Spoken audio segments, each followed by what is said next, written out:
TDP party ఈసారి ఎలాగైనా అధికారంలోకి వచ్చి తీరాల్సిందే అనే కాంక్షతో ఎన్నో దారుణాలకి ఒడిగడుతుంది.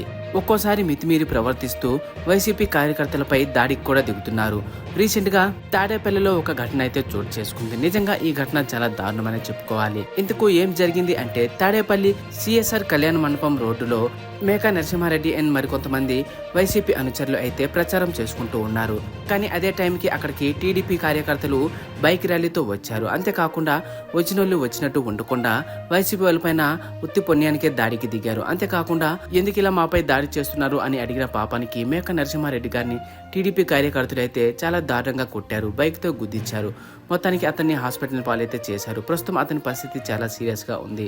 సో టీడీపీ వాళ్ళు ఈ రకంగా దౌర్జన్యాలు రోజు రోజుకి పెంచుకుంటూ పోతున్నారు. అంతేకాకుండా ఇలా ప్రత్యక్షంగా రౌడీజం చేస్తూ మరోవైపు జగన్ గారి పైన మీమ్స్ ట్రోల్స్ వేస్తూ ప్రతి క్షణం జగన్ గారిని బ్యాట్ చేసే క్రమంగా కొన్ని వందల వేల ఛానళ్ళకి డబ్బులు ఇస్తూ వాళ్ళతో ప్రతిసారి జగన్ గారిని ట్రోల్ చేపిస్తూ ఉన్నారు. సో ప్రస్తుతం టీడీపీ వాళ్ళైతే ఇలాంటి దుశ్చర్యలకు పాల్పడుతున్నారు. అంతేకాకుండా కొన్ని ప్రముఖ టీవీ ఛానల్స్ ని కూడా చేతిలో పెట్టుకొని 24/7 జగన్ పరిపాలన బాలేదు, ఏ పథకాలు అందించలేదు, జగన్ లంచం తినేశాడు అంటూ ఉత్తి పుణ్యానికే ఫేక్ వార్తలు కూడా ప్రచారం చేపిస్తూ ఉన్నారు. సో ఈ రకంగా టీడీపీ మొత్తం ఇప్పుడు జగన్ గారిని ఎలా బ్యాట్ చేయాలి, ఎలా కిందకి లాగాలి అనే ప్రయత్నంగానే ఫోకస్ చేస్తున్నారు తప్పితే తాము అధికారంలోకి వస్తే ఎటువంటి పనులు చేస్తారు, ఎలాంటి పథకాలు ఇస్తారు అనే దాని గురించి ఒక్క మాట కూడా ఒక్క మీటింగ్లో కూడా ఇప్పటికొచ్చి మాట్లాడలేదు అంటేనే అర్థం చేసుకోవచ్చు.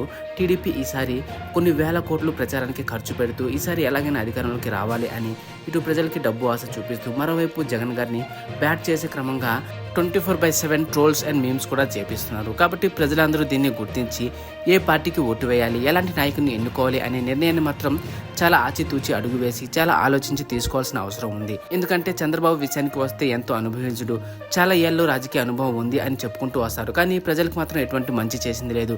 కానీ ఎటువంటి అనుభవం లేకుండానే కేవలం 5 ఏళ్లలోనే జగన్ గారు ఎన్నో మంచి పనులు చేసి ఆంధ్రప్రదేశ్ని ఎంతో అభివృద్ధి చేశారు. సో అలాంటి జగన్ గారిని కాకుండా చంద్రబాబు గారిని ఎన్నుకొని మరోసారి ఆంధ్రప్రదేశ్ని కష్టాల్లోకి నెట్టకుండా మంచి నాయకుని ఎన్నుకోవాల్సిన అవసరం చాలా ఉందని చెప్పుకోవాలి. కాబట్టి ఈసారి మీ అమూల్యమైన ఓటుని ఆచితూచి మంచి నాయకుడి కోసం ఉపయోగించండి.